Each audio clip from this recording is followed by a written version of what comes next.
ಕೆಲವೇ ಕ್ಷಣಗಳಲ್ಲಿ ಪ್ರಧಾನಿ ನರೇಂದ್ರ ಮೋದಿ ಮನ್ ಕಿ ಬಾತ್ ಆರಂಭ ಆಗುತ್ತೆ. ದೇಶದ ಜನರನ್ನ ಉದ್ದೇಶಿಸಿ ಮೋದಿ ಮಾತು. ಅನ್ಲಾಕ್ 4.0 ಬಗ್ಗೆ ಪ್ರಧಾನಿ ಮಾತನಾಡುವಂತ ಸಾಧ್ಯತೆ ಇದೆ. ಕೆಲವೇ ಕ್ಷಣಗಳಲ್ಲಿ ಪ್ರಧಾನಿ ನರೇಂದ್ರ ಮೋದಿ ಮನ್ ಕಿ ಬಾತ್ ಆರಂಭವಾಗುತ್ತೆ. ಭಾನುವಾರದ ದಿನ ಮನ್ ಕಿ ಬಾತ್ ಇನ್ನೇನು ಕೆಲವೇ ಕ್ಷಣಗಳಲ್ಲಿ ಆರಂಭ ಆಗ್ತಾ ಇದೆ. ದೇಶದ ಜನರನ್ನ ಉದ್ದೇಶಿಸಿ ಪ್ರಧಾನಿ ಮಾತನಾಡಲಿದ್ದಾರೆ. ಇದರಲ್ಲಿ ಬಹಳ ಪ್ರಮುಖವಾಗಿ ಅನ್ಲಾಕ್ 4 ಬಗ್ಗೆ ಪ್ರಧಾನಿ ಮಾತನಾಡುವಂತ ಸಾಧ್ಯತೆ ಇದೆ. ಇನ್ನು ಶಾಲಾ ಕಾಲೇಜುಗಳ ಬಗ್ಗೆ ಕೂಡ ಮೋದಿ ಪ್ರಸ್ತಾಪ ಮಾಡುವಂತ ಸಾಧ್ಯತೆ. ಯಾಕಂದ್ರೆ ವಿದ್ಯಾರ್ಥಿಗಳಿಗೆ ತಮ್ಮ ಭವಿಷ್ಯದ ಬಗ್ಗೆ ಒಂದಷ್ಟು ಗೊಂದಲ ಇದೆ. ವಿದ್ಯಾರ್ಥಿಗಳ ಭವಿಷ್ಯದ ಬಗ್ಗೆಯೂ ಕೂಡ ಮೋದಿ ಮಾತನಾಡುವಂತ ಸಾಧ್ಯತೆ ಇದೆ. ಒಂದಷ್ಟು ಆತ್ಮವಿಶ್ವಾಸ ತುಂಬುವಂತ ಮಾತುಗಳನ್ನಾಡುವಂತ ನಿರೀಕ್ಷೆ ಇದೆ. ಅನ್ಲಾಕ್ 4 ಮಾರ್ಗಸೂಚಿ ಕುರಿತು ಮೋದಿ ಸಲಹೆ ಸೂಚನೆ ಹೇಗೆಲ್ಲ ಪಾಲಿಸಬೇಕು, ಯಾವ ರೀತಿಯಾಗಿ ಸಾಮಾಜಿಕ ಅಂತರ, ಮಾಸ್ಕ್, ಸ್ಯಾನಿಟೈಸೇಷನ್ ಇದೆಲ್ಲವನ್ನು ಕೂಡ ಮನಸ್ಸಿನಲ್ಲಿ ಇಟ್ಕೊಂಡೇ ಅನ್ಲಾಕ್ ಅನ್ನು ನಾವು ಪಾಲಿಸಬೇಕು ಅನ್ನೋದು ದೇಶದ ಜನರನ್ನು ಉದ್ದೇಶಿಸಿ ಕೆಲವೇ ಕ್ಷಣಗಳಲ್ಲಿ ಪ್ರಧಾನಿ ಮೋದಿ ಮಾತನಾಡಿದ್ದಾರೆ. ಅನ್ಲಾಕ್ 4 ಬಗ್ಗೆ ಪ್ರಧಾನಿ ಮಾತನಾಡುವಂತ ಕ್ಷಣಕ್ಕೆ ಈಗ ಕೌಂಟ್ ಡೌನ್ ಸ್ಟಾರ್ಟ್ ಆಗಿದೆ.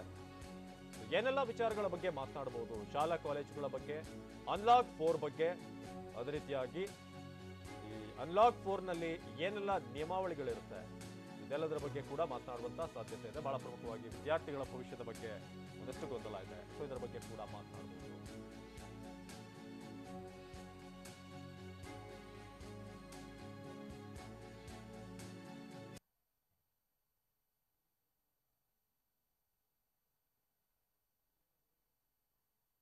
ಕೆಲವೇ ಕ್ಷಣಗಳಲ್ಲಿ ಪ್ರಧಾನಿ ನರೇಂದ್ರ ಮೋದಿ ಮನ್ ಕಿ ಬಾತ್ ನಲ್ಲಿ ಮಾತನಾಡ್ತಾರೆ. ಈ ಬಾರಿಯ ಮನ್ ಕಿ ಬಾತ್ ನಲ್ಲಿ ಏನೆಲ್ಲ ವಿಚಾರಗಳನ್ನ ಪ್ರಸ್ತಾಪ ಮಾಡಬಹುದು ಅನ್ನೋದು ಸಹಜವಾದಂತಹ ಕುತೂಹಲ ಇದೆ. ಕೆಲವೇ ಕ್ಷಣಗಳಲ್ಲಿ ಪ್ರಧಾನಿ ಮಾತು ಆರಂಭ ಆಗುತ್ತೆ. ಅದಕ್ಕೆ ಕ್ಷಣಗಣನೆ ಆರಂಭ ಆಗಿದೆ. ಅನ್ಲಾಕ್ 4 ವಿದ್ಯಾರ್ಥಿಗಳ ಭವಿಷ್ಯದ ಬಗ್ಗೆ ಕೂಡ ಮಾತನಾಡುವಂತ ನಿರೀಕ್ಷೆ ಇದೆ. उत्सव का होता है, जगह जगह मेले लगते हैं, धार्मिक पूजा पाठ होते हैं। कोरोना के संकट काल में लोगों में उमंग तो है, उत्साह भी है, लेकिन हम सबको मन को छू जाए वैसा अनुशासन भी है। बहुतेक रूप में देखा जाए तो नागरिकों में दायित्व का एहसास भी है। लोग अपना ध्यान रखते हुए, दूसरों का ध्यान रखते हुए अपने रोजमर्रा के काम भी कर रहे हैं। देश में हो रहे हर आयोजन में जिस तरह का संयम और सादगी इस बार देखी जा रही है वो अभूतपूर्व है। गणेशोत्सव भी कहीं ऑनलाइन मनाया जा रहा है तो ज्यादातर जगहों पर इस बार इको फ्रेंडली गणेश जी की प्रतिमा स्थापित की गई है। साथियों, हम बहुत बारीकी से अगर देखेंगे तो एक बात अवश्य हमारे ध्यान में आएगी। हमारे पर्व और पर्यावरण, इन दोनों के बीच एक बहुत गहरा नाता रहा है। जहां एक और हमारे पर्वों में पर्यावरण और प्रकृति के साथ सहजीवन का संदेश छिपा होता है, तो दूसरी ओर कई सारे पर्व प्रकृति की रक्षा के लिए ही मनाए जाते हैं। जैसे बिहार के पश्चिमी चंपारण में सदियों से थारू आदिवासी समाज के लोग 60 घंटे के लॉकडाउन, या उनके ही शब्दों में कहें तो 60 घंटे के बरना का पालन करते हैं। प्रकृति की रक्षा के लिए बरना को थारू समाज ने अपनी परंपरा का हिस्सा बना लिया है और सदियों से बनाया है। इस दौरान न कोई गांव में आता है, न ही कोई अपने घरों से बाहर निकलता है। और लोग मानते हैं कि अगर वो बाहर निकले या कोई बाहर से आया तो उनके आने जाने से लोगों की रोजमर्रा की गतिविधियों से नए पेड़ पौधों को नुकसान हो सकता है। बरना की शुरुआत में भव्य तरीके से हमारे आदिवासी भाई बहन पूजा पाठ करते हैं और उसकी समाप्ति पर आदिवासी परंपरा के गीत, संगीत, नृत्य जम करके उसके कार्यक्रम भी होते हैं। साथियों, इन दिनों ओणम का पर्व भी धूमधाम से मनाया जा रहा है। ये पर्व चिनगम महीने में आता है। इस दौरान लोग कुछ नया खरीदते हैं, अपने घरों को सजाते हैं, पुक्लम बनाते हैं, ओणम सादिया का आनंद लेते हैं। तरह तरह के खेल और प्रतियोगिताएं भी होती हैं। ओणम की धूम तो आज दूर सुदूर विदेशों तक पहुंची हुई है। अमेरिका हो, यूरोप हो या खाड़ी देश हो, ओणम का उल्लास आपको हर कहीं मिल जाएगा। ओणम एक इंटरनेशनल फेस्टिवल बनता जा रहा है। साथियों, ओणम हमारी कृषि से जुड़ा हुआ पर्व है। ये हमारी ग्रामीण अर्थव्यवस्था के लिए भी एक नई शुरुआत का समय होता है। किसानों की शक्ति से ही तो हमारा जीवन, हमारा समाज चलता है। हमारे पर्व किसानों के परिश्रम से ही रंग बिरंगे बनते हैं। हमारे अन्नदाता को, किसानों की जीवनदायिनी शक्ति को वेदों में भी बहुत गौरवपूर्ण रूप से नमन किया गया है। ऋग्वेद में मंत्र है, अन्ना नाम पतये नमः, अन्ना नाम पतये नमः, क्षेत्राणाम पतये नमः। अर्थात अन्नदाता को नमन है, किसान को नमन है। हमारे किसानों ने कोरोना के इस कठिन परिस्थितियों में भी अपनी ताकत को साबित किया है। हमारे देश में इस बार खरीफ की फसल की बुआई पिछले साल के मुकाबले 7% ज्यादा हुई है।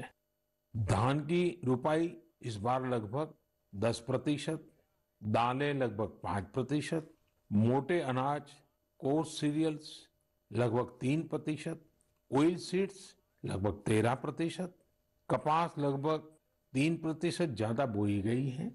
मैं इसके लिए देश के किसानों को बधाई देता हूं, उनके परिश्रम को नमन करता हूं। मेरे प्यारे देशवासियों, कोरोना के इस कालखंड में देश कई मोर्चों पर एक साथ लड़ रहा है, लेकिन इसके साथ साथ कई बार मन में ये भी सवाल आता रहा कि इतने लंबे समय तक घरों में रहने के कारण मेरे छोटे छोटे बाल मित्रों का समय कैसे बीतता होगा। और इसी से मैंने गांधीनगर की चिल्ड्रन यूनिवर्सिटी, जो दुनिया में एक अलग तरह का प्रयोग है, भारत सरकार के महिला और बाल विकास मंत्रालय, शिक्षा मंत्रालय, सूक्ष्म लघु और मध्यम उद्योग मंत्रालय, इन सभी के साथ मिलकर हम बच्चों के लिए क्या कर सकते हैं, इस पर मंथन किया, चिंतन किया। मेरे लिए ये बहुत सुखद था, लाभकारी भी था, क्योंकि एक प्रकार से ये मेरे लिए भी कुछ नया जानने का, नया सीखने का अवसर बन गया। साथियों, हमारे चिंतन का विषय था खिलौने और विशेषकर भारतीय खिलौने। हमने इस बात पर मंथन किया कि भारत के बच्चों को नए नए टॉयज कैसे मिले, भारत टॉय प्रोडक्शन का बहुत बड़ा हब कैसे बने। वैसे मैं मन की बात सुन रहे बच्चों के माता पिता से क्षमा मांगता हूं, क्योंकि हो सकता है उन्हें अब ये मन की बात सुनने के बाद खिलौनों की नई नई डिमांड सुनने का शायद एक नया काम सामने आ जाएगा। साथियों, खिलौने जहां एक्टिविटी को बढ़ाने वाले होते हैं, तो खिलौने हमारी आकांक्षाओं को भी उड़ान देते हैं।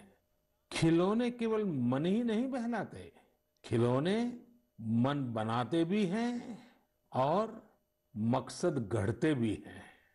मैंने कहीं पढ़ा कि खिलौनों के संबंध में गुरुदेव रविंद्रनाथ टैगोर ने कहा था कि बेस्ट टॉय वो होता है जो इनकम्प्लीट हो, ऐसा खिलौना जो अधूरा हो और बच्चे मिलकर खेल खेल में उसे पूरा करें।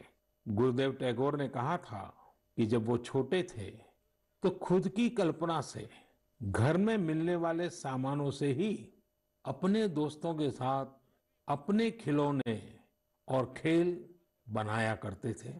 लेकिन एक दिन बचपन के उन मौज मस्ती भरे पलों में बड़ों का दखल हो गया। हुआ ये था कि उनका एक साथी एक बड़ा और सुंदर सा विदेशी खिलौना लेकर आ गया। खिलौनों को लेकर इतराते हुए अब सब साथी का ध्यान खेल से ज्यादा खिलौने पर रह गया। हर किसी के आकर्षण का केंद्र खेल नहीं रहा, खिलौना बन गया। जो बच्चा कल तक सबके साथ खेलता था, सबके साथ रहता था, घुल मिल जाता था, खेल में डूब जाता था, वो अब दूर रहने लगा। एक तरह से बाकी बच्चों से भेद का भाव उसके मन में बैठ गया। महंगे खिलौने में बनाने के लिए भी कुछ नहीं था, सीखने के लिए भी कुछ नहीं था। यानी कि एक आकर्षक खिलौने ने एक उत्कृष्ट बच्चे को कहीं दबा दिया, छिपा दिया, मुरझा दिया। इस खिलौने ने धन का, संपत्ति का प्रदर्शन कर लिया, लेकिन उस बच्चे की क्रिएटिव स्पिरिट को बढ़ने और संवरने से रोक दिया। खिलौना तो आ गया, पर खेल खत्म हो गया और बच्चे का खिलना भी खो गया। इसलिए गुरुदेव कहते थे कि खिलौने ऐसे होने चाहिए जो बच्चे के बचपन को बाहर लाएं, उसकी क्रिएटिविटी को सामने लाएं। बच्चों के जीवन के अलग अलग पहलू पर खिलौनों का जो प्रभाव है, इस पर राष्ट्रीय शिक्षा नीति में भी बहुत ध्यान दिया गया है। खेल खेल में सीखना, खिलौने बनाना सीखना, खिलौने जहां बनते हैं वहां की विजिट करना, इन सबको करिकुलम का हिस्सा बनाया गया है। साथियों, हमारे देश में लोकल खिलौनों की बहुत समृद्ध परंपरा रही है। कई प्रतिभाशाली और कुशल कारीगर हैं जो अच्छे खिलौने बनाने में महारत रखते हैं।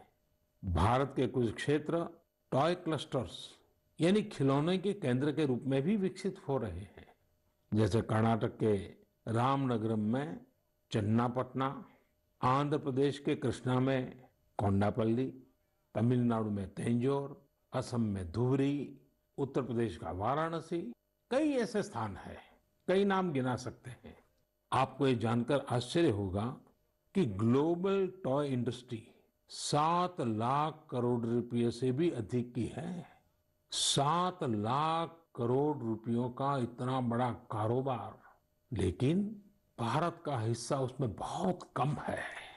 अब आप सोचिए कि जिस राष्ट्र के पास इतनी विरासत हो, परंपरा हो, विविधता हो, युवा आबादी हो, क्या खिलौनों के बाजार में उसकी हिस्सेदारी इतनी कम होनी हमें अच्छा लगेगा क्या? जी नहीं, ये सुनने के बाद आपको भी अच्छा नहीं लगेगा। देखिए साथियों, टॉय इंडस्ट्री बहुत, गृह उद्योग हो, छोटे और लघु उद्योग हो, एमएसएमई हो, इसके साथ साथ बड़े उद्योग और निजी उद्यमी भी इसके दायरे में आते हैं। इसे आगे बढ़ाने के लिए देश को मिलकर मेहनत करनी होगी। अब जैसे आंध्र प्रदेश के विशाखापट्टनम में श्रीमान सीवी राजू है। उनके गांव के अति कुपक्का टॉयज एक समय में बहुत प्रचलित थे। इनकी खासियत ये थी कि खिलौने लकड़ी से बनते थे और दूसरी बात ये कि इन खिलौनों में आपको कहीं कोई एंगल या कोण नहीं मिलता था। ये खिलौने हर तरफ से राउंड होते थे, इसलिए बच्चों को चोट की भी गुंजाइश नहीं होती थी। सीवी राजू ने एतिको पक्का टॉयज के लिए अब अपने गांव के कारीगरों के साथ मिलकर एक तरह से नया मूवमेंट शुरू कर दिया है। बेहतरीन क्वालिटी के एतिको पक्का टॉयज बनाकर सीवी राजू ने स्थानीय खिलौनों की खोई हुई गरिमा को वापस ला दिया है। खिलौनों के साथ हम 2 चीजें कर सकते हैं। अपने गौरवशाली अतीत को अपने जीवन में फिर से उतार सकते हैं और अपने स्वर्णिम भविष्य को भी संवार सकते हैं।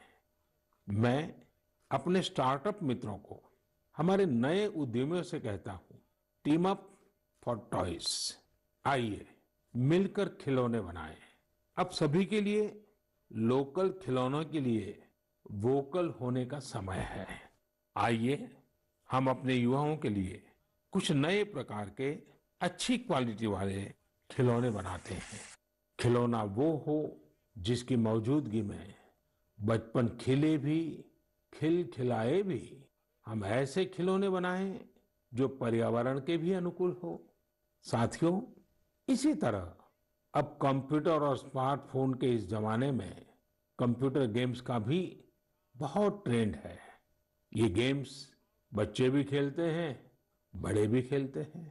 लेकिन इनमें भी जितने गेम्स होते हैं, उनकी थीम्स भी अधिकतर बाहर की ही होती है। हमारे देश में इतने आइडियाज हैं, इतने कंसेप्ट्स हैं, बहुत समृद्ध हमारा इतिहास रहा है कि हाँ, हम उन पर गेम्स बना सकते हैं। मैं देश के युवा टैलेंट से कहता हूं, आप भारत में भी गेम्स बनाइए और भारत के भी गेम्स बनाइए। कहा भी जाता है, लेट द गेम्स बिगिन। तो चलो खेल शुरू करते हैं। साथियों, आत्मनिर्भर भारत अभियान में वर्चुअल गेम्स हो, टॉयज का सेक्टर हो, सबने बहुत महत्वपूर्ण भूमिका निभानी है और ये अवसर भी है।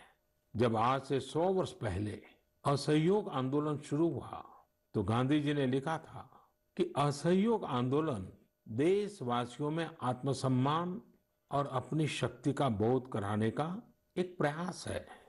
आज जब हम देश को आत्मनिर्भर बनाने का प्रयास कर रहे हैं तो हमें पूरे आत्मविश्वास के साथ आगे बढ़ना है। हर क्षेत्र में देश को आत्मनिर्भर बनाना है। असहयोग आंदोलन के रूप में जो बीज बोया गया था, उसे अब आत्मनिर्भर भारत के वटवृक्ष में परिवर्तित करना हम सबका दायित्व है। मेरे प्यारे देशवासियों, भारतीयों और सॉल्यूशन देने की क्षमता का लोहा हर कोई मानता है और जब समर्पण भाव हो, संवेदना हो, तो ये शक्ति असीम बन जाती है। इस महीने की शुरुआत में देश के युवाओं के सामने एक ऐप इनोवेशन चैलेंज रखा गया। इस आत्मनिर्भर भारत ऐप इनोवेशन चैलेंज में हमारे युवाओं ने बढ़ चढ़कर के हिस्सा लिया। करीब 7,000 एंट्रीज आई। उसमें भी करीब करीब 2/3 ऐप्स टियर 2 और टियर 3 शहरों के युवाओं ने बनाए हैं। ये आत्मनिर्भर भारत के लिए, देश के भविष्य के लिए बहुत शुभ संकेत है। आत्मनिर्भर ऐप इनोवेशन चैलेंज के रिजल्ट देखकर आप जरूर प्रभावित होंगे। काफी जांच परख के बाद अलग अलग कैटेगरी में लगभग 2 दर्जन ऐप्स को अवार्ड भी दिए गए हैं। आप जरूर इन ऐप्स के बारे में जानें और उनसे जुड़े। हो सकता है आप भी ऐसा कुछ बनाने के लिए प्रेरित हो जाए। इनमें एक ऐप है कुटुकी किड्स लर्निंग ऐप। ये छोटे बच्चों के लिए ऐसा इंटरेक्टिव ऐप है जिसमें गानों और कहानियों के जरिए बात बात में ही बच्चे मैथ, साइंस में बहुत कुछ सीख सकते हैं। इसमें एक्टिविटीज भी हैं, खेल भी हैं। इसी तरह एक माइक्रो ब्लॉगिंग प्लेटफॉर्म का भी ऐप है। इसका नाम है कू, KOO कू। इसमें हम अपनी मातृभाषा में टेक्स्ट, वीडियो और ऑडियो के जरिए अपनी बात रख सकते हैं, इंटरेक्ट कर सकते हैं। इसी तरह चिंगारी ऐप भी युवाओं के बीच काफी पॉपुलर हो रहा है। एक ऐप है आस्क सरकार। इसमें चैटबॉट के जरिए आप इंटरेक्ट कर सकते हैं और किसी भी सरकारी योजना के बारे में सही जानकारी हासिल कर सकते हैं, वो भी टेक्स्ट, ऑडियो और वीडियो तीनों तरीकों से। ये आपकी बड़ी मदद कर सकता है। एक और ऐप है स्टेप सेट गो। ये फिटनेस ऐप है। आप कितना चले, कितनी कैलोरीज बर्न की, ये सारा हिसाब ये ऐप रखता है और आपको फिट रहने के लिए मोटिवेट भी करता है। मैंने कुछ ही उदाहरण दिए हैं। कई और ऐप्स ने भी इस चैलेंज को जीता है। कई बिजनेस ऐप्स हैं, गेम्स के ऐप्स हैं, जैसे is equal to books and expense, Zoho workplace, FTC talent. आप इनके बारे में नेट पर सर्च करिए, आपको बहुत जानकारी मिलेगी। आप भी आगे आए, कुछ इनोवेट करें, कुछ इम्प्लीमेंट करें।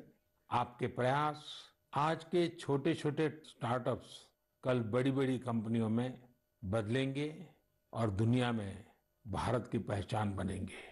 और आप ये मत भूलिए कि आज जो दुनिया में बहुत बड़ी बड़ी कंपनियां नजर आती है ना, वे भी कभी स्टार्टअप हुआ करती थी। प्रिय देशवासियों, हमारे यहाँ के बच्चे, हमारे विद्यार्थी अपनी पूरी क्षमता दिखा पाए, अपना सामर्थ्य दिखा पाए, इसमें बहुत बड़ी भूमिका न्यूट्रिशन की भी होती है, पोषण की भी होती है। पूरे देश में सितंबर महीने को पोषण माह, न्यूट्रिशन मंथ के रूप में मनाया जाएगा। नेशन और न्यूट्रिशन का बहुत गहरा संबंध होता है। हमारे यहाँ एक कहावत है, यथा अन्नम तथा मन्नम, यानी जैसा अन्न होता है वैसा ही हमारा मानसिक और बौद्धिक विकास भी होता है। एक्सपर्ट्स कहते हैं कि शिशु को गर्भ में और बचपन में जितना अच्छा पोषण मिलता है उतना अच्छा उसका मानसिक विकास होता है और वो स्वस्थ रहता है। बच्चों के पोषण के लिए भी उतना ही जरूरी है कि माँ को भी पूरा पोषण मिले। और पोषण या न्यूट्रिशन का मतलब केवल इतना ही नहीं होता है कितना खा रहे हैं, कितनी बार खा रहे हैं। इसका मतलब है आपके शरीर को कितने जरूरी पोषक तत्व, न्यूट्रिएंट्स मिल रहे हैं। आपको आयरन, कैल्शियम मिल रहे हैं या नहीं, सोडियम मिल रहा है या नहीं, विटामिन मिल रहे हैं या नहीं, ये सब न्यूट्रिशन के बहुत इंपॉर्टेंट एस्पेक्ट्स हैं। न्यूट्रिशन के इस आंदोलन में पीपल पार्टिसिपेशन भी बहुत जरूरी है। जन भागीदारी ही इसको सफल करती है। पिछले कुछ वर्षों में इस दिशा में देश में काफी प्रयास किए गए हैं। खासकर हमारे गांवों में इसे जन भागीदारी से जन आंदोलन बनाया जा रहा है। पोषण सप्ताह हो, पोषण माह हो, इनके माध्यम से ज्यादा जागरूकता पैदा की जा रही है। स्कूलों को जोड़ा गया है, बच्चों के लिए प्रतियोगिताएं हो, उनमें अवेयरनेस बढ़े, इसके लिए भी लगातार प्रयास जारी हैं। जैसे क्लास में एक क्लास मॉनिटर होता है, उसी तरह न्यूट्रिशन मॉनिटर भी हो, रिपोर्ट कार्ड की तरह न्यूट्रिशन कार्ड भी बने, इस तरह की भी शुरुआत की जा रही है। पोषण माह, न्यूट्रिशन मंथ के दौरान माय गॉव पोर्टल पर एक फूड एंड न्यूट्रिशन क्विज भी आयोजित की जाएगी और साथ ही एक मीम कंपटीशन भी होगा। आप खुद पार्टिसिपेट करें और दूसरों को भी मोटिवेट करें। साथियों, अगर आपको गुजरात में सरदार वल्लभ भाई पटेल के स्टैच्यू ऑफ यूनिटी जाने का अवसर मिला होगा और कोविड के बाद जब वो खुलेगा और आपको जाने का अवसर मिलेगा, तो वहाँ एक यूनिक प्रकार का न्यूट्रिशन पार्क बनाया गया है। खेल खेल में ही न्यूट्रिशन की शिक्षा आनंद प्रमोद के साथ वहाँ जरूर देख सकते हैं। साथियों, भारत एक विशाल देश है। खान पान में ढेर सारी विविधता है। हमारे देश में 6 अलग अलग ऋतुएं होती हैं। अलग अलग क्षेत्रों में वहाँ के मौसम के हिसाब से अलग अलग चीजें पैदा होती हैं। इसलिए ये बहुत ही महत्वपूर्ण है कि हर क्षेत्र के मौसम, वहाँ के स्थानीय भोजन और वहाँ पैदा होने वाले अन्न, फल, सब्जियों के अनुसार एक पोषक, न्यूट्रिएंट रिच डाइट प्लान बने। अब जैसे मिलेट्स, मोटे अनाज, रागी है, ज्वार है, ये बहुत उपयोगी पोषक आहार है। एक भारतीय कृषि कोष तैयार किया जा रहा है। इसमें हर एक जिले में क्या क्या फसल होती है, उनकी न्यूट्रिशन वैल्यू कितनी है, इसकी पूरी जानकारी होगी। ये आप सबके लिए बहुत बड़े काम का कोष हो सकता है। आइए, पोषण माह में पौष्टिक खाने और स्वस्थ रहने के लिए हम सभी को प्रेरित करें। प्रिय देशवासियों, बीते दिनों जब हम अपना स्वतंत्रता दिवस मना रहे थे, तब एक दिलचस्प खबर पर मेरा ध्यान गया। ये खबर है हमारे सुरक्षा बलों के 2 जाबाज किरदारों की। एक है सोफी और दूसरी विदा। सोफी और विदा इंडियन आर्मी के श्वान है, डॉग्स है, और उन्हें chief of army staff commendation card से सम्मानित किया गया है। सोफी और विदा को ये सम्मान इसलिए मिला क्योंकि इन्होंने अपने देश की रक्षा करते हुए अपना कर्तव्य बखूबी निभाया है। हमारी सेनाओं में, हमारे सुरक्षा बलों के पास ऐसे कितने ही बहादुर श्वान हैं, डॉग्स हैं, जो देश के लिए जीते हैं और देश के लिए अपना बलिदान भी देते हैं। कितने ही बम धमाकों को, कितनी ही आतंकी साजिशों को रोकने में ऐसे डॉग्स ने बहुत अहम भूमिका निभाई है। कुछ समय पहले मुझे देश की सुरक्षा में डॉग्स की भूमिका के बारे में बहुत विस्तार से जानने को मिला। कई किस्से भी सुने। एक डॉग बलराम ने 2006 में अमरनाथ यात्रा के रास्ते में बड़ी मात्रा में गोला बारूद खोज निकाला था। 2002 में भावना ने आईईडी खोजा था। आईईडी निकालने के दौरान आतंकियों ने विस्फोट कर दिया और श्वान शहीद हो गए। 2-3 वर्ष पहले छत्तीसगढ़ के बीजापुर में सीआरपीएफ का स्निफर डॉग क्रैकर भी आईईडी ब्लास्ट में शहीद हो गया था। कुछ दिन पहले ही आपने शायद टीवी पर एक बड़ा भावुक करने वाला दृश्य देखा होगा, जिसमें बीड़ पुलिस अपने साथी डॉग रॉकी को पूरे सम्मान के साथ आखिरी विदाई दे रही थी। रॉकी ने 300 से ज्यादा केसों को सुलझाने में पुलिस की मदद की थी। डॉग की डिजास्टर मैनेजमेंट और रेस्क्यू मिशंस में भी बहुत बड़ी भूमिका होती है। भारत में तो national disaster response force NDRF ने ऐसे दर्जनों डॉग्स को स्पेशली ट्रेन किया है। कहीं भूकंप आने पर, इमारत गिरने पर, मलबे में दबे जीवित लोगों को खोज निकालने में ये डॉग्स बहुत एक्सपर्ट्स होते हैं। साथियों, मुझे यह भी बताया गया कि इंडियन ब्रीड के बहुत अच्छे होते हैं, बहुत सक्षम होते हैं। इंडियन ब्रीड्स में मुधोल हाउंड है, हिमाचली हाउंड है, ये बहुत ही अच्छी नस्लें हैं। राजपलायम, कन्नी, चिप्पी पराई और कोम्बाई भी बहुत शानदार इंडियन ब्रीड्स हैं। इनको पालने में खर्च भी काफी कम आता है और ये भारतीय माहौल में ढले भी होते हैं। अब हमारी सुरक्षा एजेंसियों ने भी इन इंडियन ब्रीड्स के डॉग्स को अपनी सुरक्षा दस्ते में शामिल कर रही है। पिछले कुछ समय में आर्मी, सीआईएसएफ, एनएसजी ने मुधोल हाउंड डॉग्स को ट्रेन करके डॉग स्क्वाड में शामिल किया है। सीआरपीएफ ने कोम्बाई डॉग्स को शामिल किया है। Indian council of agriculture research भी भारतीय नस्ल के डॉग्स पर रिसर्च कर रही है। मकसद यही है कि इंडियन ब्रीड्स को और बेहतर बनाया जा सके और उपयोगी बनाया जा सके। आप इंटरनेट पर इनके नाम सर्च करिए, इनके बारे में जानिए। आप इनकी खूबसूरती, इनकी क्वालिटी देखकर हैरान हो जाएंगे।